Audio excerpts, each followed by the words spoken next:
Hi everybody, this is my mom, Rhea, and she's going to show you how to bake a cherry pie.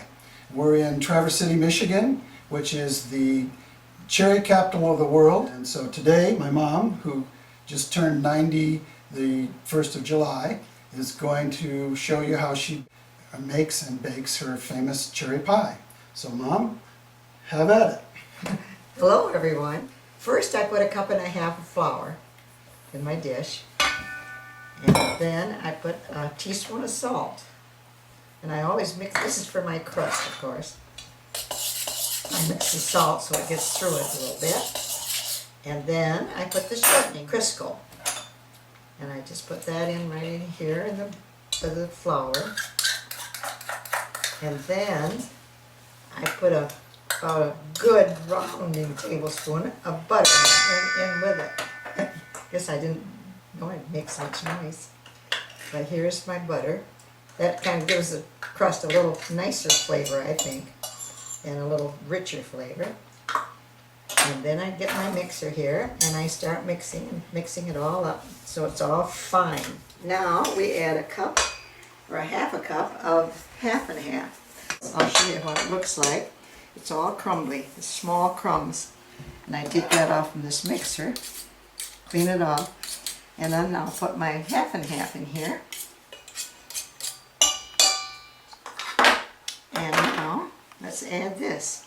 So I'll just kind of pour it through the batter, through the flour, and I guess I haven't got anything here to mix it. I'll just use my little knife. So now I'll separate it in 2 balls and put that in there.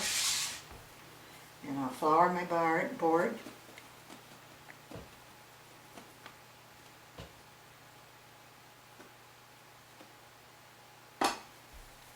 And you can't hurt it by mixing it so it's nice and soft.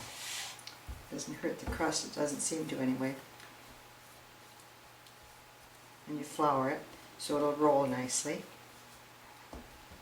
And then we'll just give it a try here. Put a little flour on my rolling pin, and that keeps it from sticking.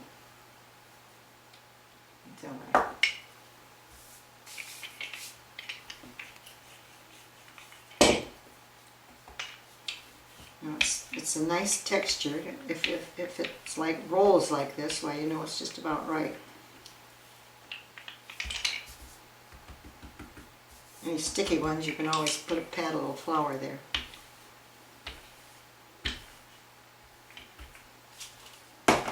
And then you kind of measure your tin. This is for an 8-inch, no, that's a 9-inch pan, I guess.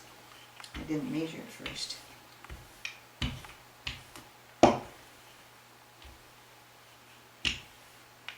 I always measure it so to see if I'm going to have enough crust to come up on the sides. It does take a little bit. I think I'll put a little bit more over here.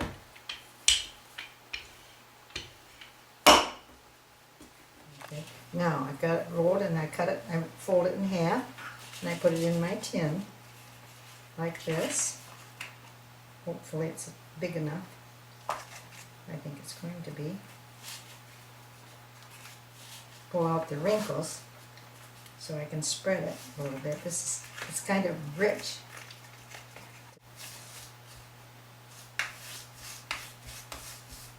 Next we'll put some sugar and a little flour in the bottom of the tin.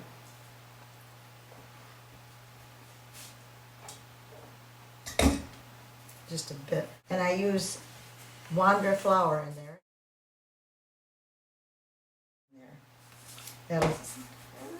The next thing is adding your cherries. So we put almost a good 1/2 cup of sugar on the sour cherries. I didn't have a spoon here. What kind of cherries are you using today? These are Montmorency's. Now I'm going to put the cherries right in the pan.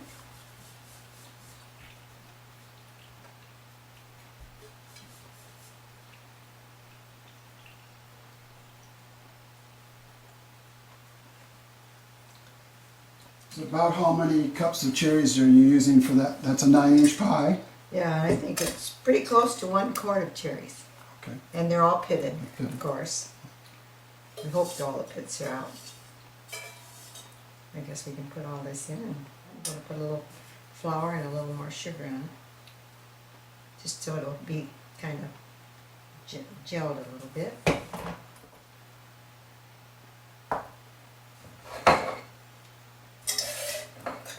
And I just take it in little pieces and put it here and there. So you get a little taste of that butter. It makes it taste good. Now how much are you putting in? About how much 2 butter? tablespoons altogether on the top. And that goes through to, and of course that's salted, so it makes it kind of tasty. Okay, now we'll just let this set. And I'll set it over here and we'll roll out the top. Okay, here we go. I'll get this together.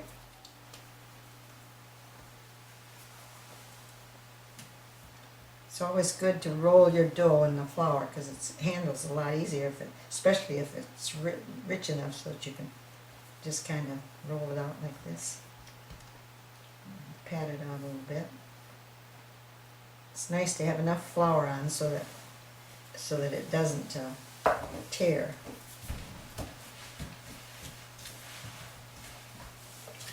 Now we can roll it out. And next,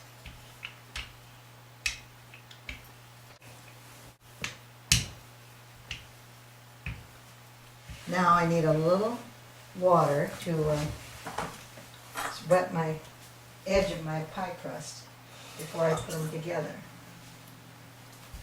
So I just take my fingers and go around the edge of this pie crust.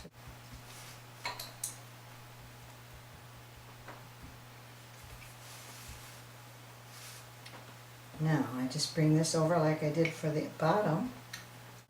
You wet it with your hands so that it'll seal. And hopefully I can pull it over there and bottom off here first.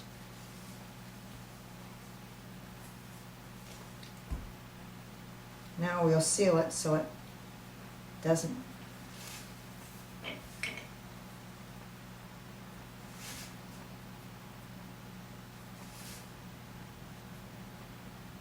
Everyone knows how to pinch it with your thumb and your knuckle from the next finger. That's what makes it kind of stick together. Okay. Okay. Okay, what are you going to do next? Well, the next thing I'm going to do is put some sugar on the top of the pies because it makes it brown a little bit better than if it doesn't have any. That's a little sugar, and then I'm going to make some little breathers here, make some little, so that it can, when it bubbles up, why we know they're almost done because it needs a place to let the air out. I guess that's what it does. So there we are. Hopefully, it'll be a success.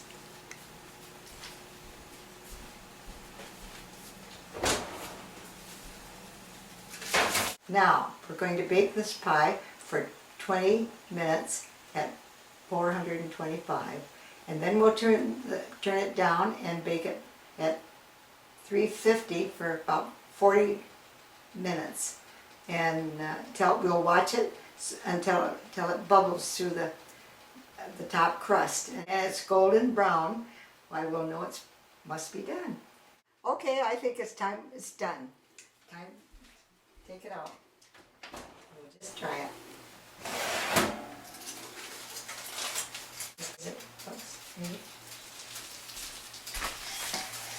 Well, now when it cools off, we can have a piece of pie.